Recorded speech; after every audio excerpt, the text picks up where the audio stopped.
Protests rumble on with raised stakes as the virus undermines fragile public confidence even further. Khon Kaen, students who turned up in large numbers at Khon Kaen University on Saturday evening heard leaders condemn the government for mishandling the coronavirus emergency and other critical issues. As the kingdom teeters on the cusp of what might be a severe outbreak of the devastating coronavirus with an already troubled economy and a drought which the government says is the worst in 40 years, students throughout Thailand and opposition groups continue to protest.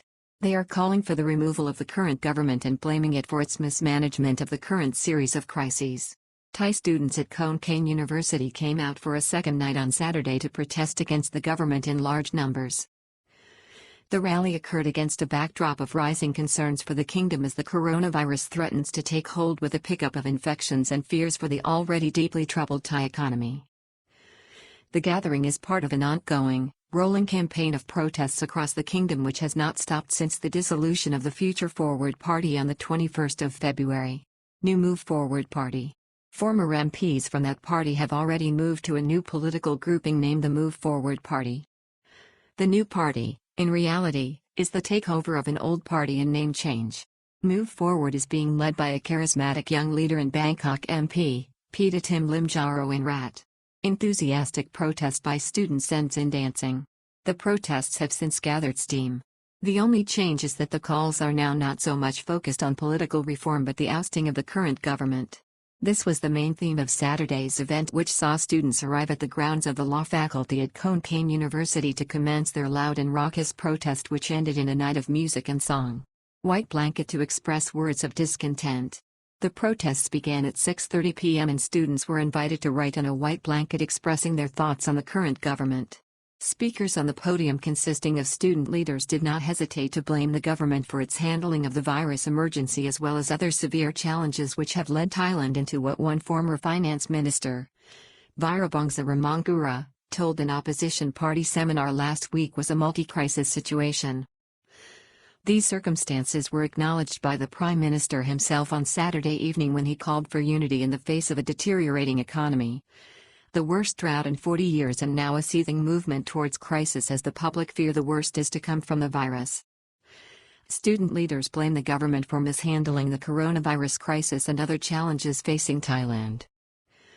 The speakers at the Khon Kaen University Assembly warmed to the theme and accused the government's leadership of failure to administer the country properly following an ongoing series of gaffes and miscommunications. They called for the Prime Minister and his government to stand down. One student leader captured the moment when he said, "We are afraid of the virus. But we are also duty-bound to study and seek the government's ouster." Free face masks and gels handed out. At the entrance to the event, the organizers had arranged to make available face masks and also handed out hand gels to those attending. It is reported that one of the current measures being considered by the government, on the expert advice of its disease control panel, is a ban on public gatherings which would impinge on such protests in the future. Friday 13th protests in Bangkok at the death of democracy and calls for the government to go. The student protests over the weekend followed a smaller event on Friday when hundreds marched in Bangkok also calling for the current government to resign. Many of the protesters appeared to query the legitimacy of the current ministry and wore dark clothing while carrying banners expressing their point of view. Many opposed the 2017 constitution which allowed a hand-picked Senate to vote on the election of a prime minister. Protesters explained they wore black to signify the death of democracy. One woman carried a miniature tank to make her point. 2017 constitution was approved in a plebiscite in 2016. The current Thai constitution was approved by a significant majority in a plebiscite in August 2016. The opposition argues that that vote took place under restrictive conditions imposed by the then-ruling military junta. The junta was led by current Prime Minister Prayut Chan-o-cha. It was in power from 2014 to 2019. Prime Minister urges unity in facing the country's challenges and for criticism to be constructive. However, since the election last year, it should be noted that the current government has managed to retain a majority in the directly elected House of Representatives.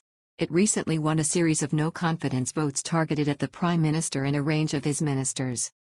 The main government party, Palong Pracharat, has also won several competitive by-elections. On Saturday, Prime Minister Prayut Chan-o-cha called for unity in dealing with the coronavirus outbreak. He said that criticism of the government should be within limits and that at this time, constructive criticism was what was required and a willingness to come together to fend off national challenges. Further reading. Fears that Thailand could be on the verge of a Phase 3 breakout with 32 new infections on one day. Prit to meet the people as former minister lashes out at the current government's multi-crisis economy. Government adopts a carrot-and-stick approach to student protests with the first coronavirus death in Thailand. Police monitoring a network of rolling pro-democracy flash mobs in schools and universities this week.